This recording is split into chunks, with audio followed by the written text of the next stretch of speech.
la fonction est souvent prise comme étant un échappatoire à la misère et tout ça. Et moi, je ne l'ai jamais pris comme ça. Man, dama jàpp ne yoon la, je voulais servir mon pays. À un certain moment, il y a eu des difficultés et j'ai continué parce que man, en fait, dama gëm yàlla quoi. Man, je me dis que foofu la waroon yem na fa. Gis nga tout le temps,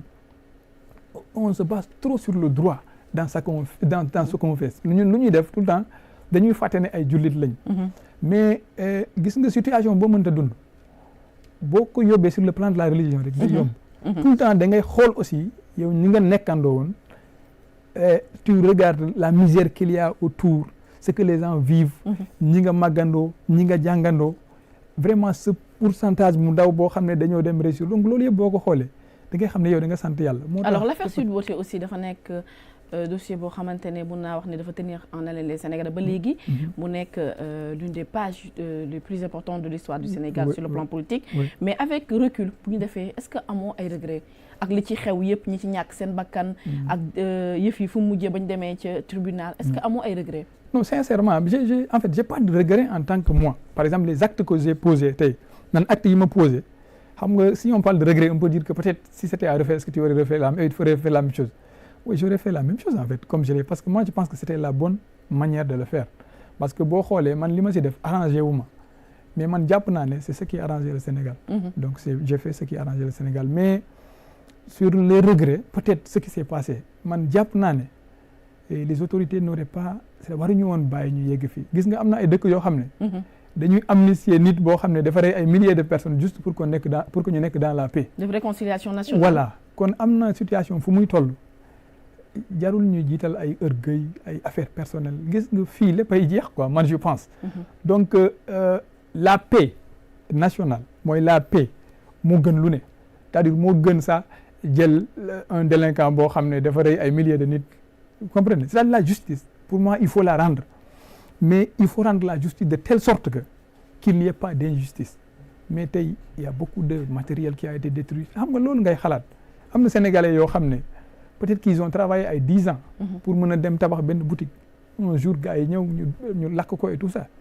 xam nga cette violence là tout le temps ñi man ñaa ki me reproche ñu ne ma non mon capitaine tu ne condamnes jamais ma ne leen man j'ai fait ce que je devais faire au moment il le fallait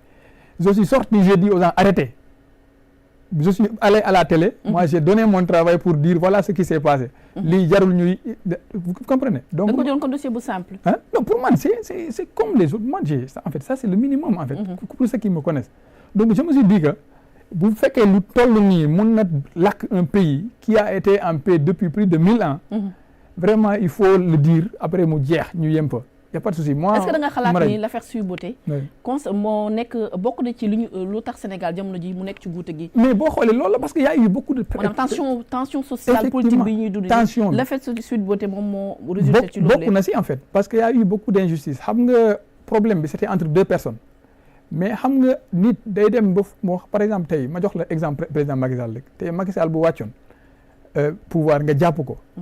mais c'est pas lui seul il a beaucoup de monde derrière lui donc je pense que le statut que Macky Sall aujourd'hui a c'est le même statut que Ousmane Sonko a c'est le même statut que notre opposant a c'est-à-dire mun nañ ko traiter mais traiter ko dans la légalité et dans la loi c'est-à-dire ñu bañ a c'est-à-dire def ay actes yoo xam ne day yaakaar ne dafa am fu nit ñi far dafa am fu nit ñi farul donc moo tax man je pensais que gis nga le moment où man j'étais sorti j'avais mis les points sur les i on devait me prendre ñu rajo ma grawul mais après on trouve une solution ñu classé lii on continue parce que le Sénégal est plus grand qu'une personne Macky Sall président la mais Sénégal moo ko génne parce que Sénégal moo ko fayal bu jàng moo ko yóbbu fu mu dem ba mu nekk président donc aujourd'hui on doit mettre le Sénégal en avant mais on ne doit pas mettre en place des intérêts un parti politique c'est pas ban parti moo gën a mag PS Parti démocratique sénégalais c'est vrai que parti yooyu ñu ngi exister ba léegi mais par rapport ak ñu leen xamee woon parti yoo xam ne ñoom ils se sont battus pour l'indépendance romb nañu mais dëkk baa ngi fi donc après aussi dinañ romb Benno Bokk Yaakaar dina romb Sénégal nekk fii donc alors ñu gis aussi ba l'affaire Sweet Beauté ba mu amee ak la ca am sa radiation waaye aussi dañoo gis benn sorte d'acharnement je me permets d'utiliser ce mot parce que bañ la radier nga waa école IAM jël la nga fay jàngale mais tamit ñu gis ni foofu l'état du Sénégal dafa def pression ba nga jóge fa alors nga dem ville de Dakar aussi c'est la même chose mu nekk suite boo xamante ne mbirum acharnement loo xamante ne benn capitaine bu def liggéeyam comme nu mu ko waree est-ce que xalaatoon nga dinañ egg ak yow ci acharnement boobu noonu honnêtement loolu mosuma ko yaakaar honnêtement xam nga man tout le temps si samay doxalin laay xool man amaluma c'est-à-dire man bu ma xuloo ak nit sax damay dem après ma neexal la quoi pour mu jeex parce que moi je veux qu'on soit en paix quoi moi je suis comme ça naturellement moo tax man damay reetaan rek je ne veux pas voilà donc j'ai cru que comme affaire bi jeex na voilà c'était fini quoi moo tax je suis parti j'ai démarché une manière peut-être de gagner ma vie dans le calme quoi pour bañ a parce que xam nga boo nekkee officier da ngay former ay nit ba pare tu es un exemple man tey moo tax bu may wax fii sax damay xam ne sama élément yi ma formé ñu ngi may seetaan je ne veux pas faire quelque chose boo xam ne gis nga man quand je formais mes élèves à l'école quand j'étais commandant de compagnie bu ma ñëwee le matin xam nga nous quand le militaire vient boo duggee instructeur bi gendarme yi dañuy jóg nuyu la saluer la mais waaw mais je leur disais souvent à chaque fois qu'il me salue qu'il répète 3 fois je ne serai jamais corrompu bu may génn aussi loolu la quoi c'était une manière pour moi de les former pour les préparer parce que xam naa ni c'est un peu difficile nit ñi dinañ la tenter et tout ça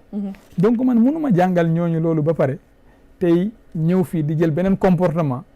après dañu naan kii lu ñu doon jàngal gëmu ko donc moo tax moi à chaque fois bu may def dara damay xalaat ne moi j'ai eu à former des gens dans la gendarmerie j'ai eu à donner une leçon à des gens et tout ça moo tax man lépp lu may def je suis obligé d'être correct et j'ai cru que les gens auraient fait la même chose pour moi moo tax après j'ai été surpris et après parce que loolu ça va au-delà de l'acharnement c'est de l'animosité en fait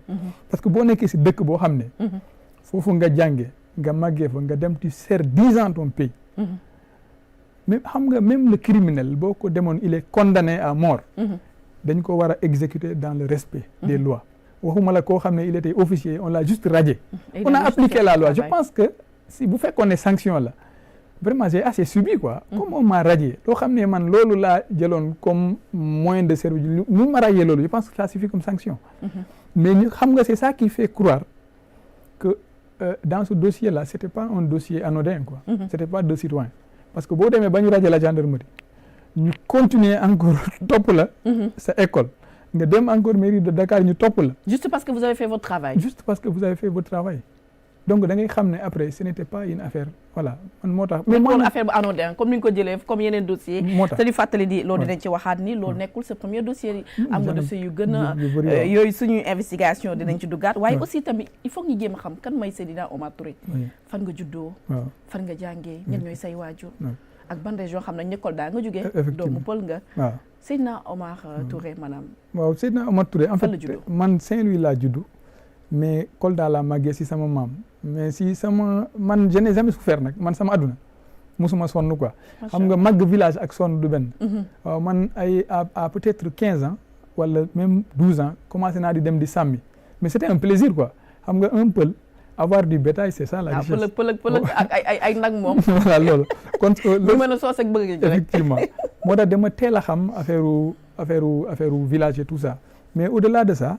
bu ma màggee Kolda aussi jàng naa fu bëri parce que j'ai fait peut-être 4 maisons parce que sama école primaire bokkul fu ma ko defee ak sama CM bokkul fu ma ko defee ak sama lycée bokkul fu ma ko defee ak sama université. kan moo doon yóbbu paa bi mag mère bi ñoo la doon déplacé loo. waaw xam nga man comme village laa dëkk village bi amul école donc bu may def sama école primaire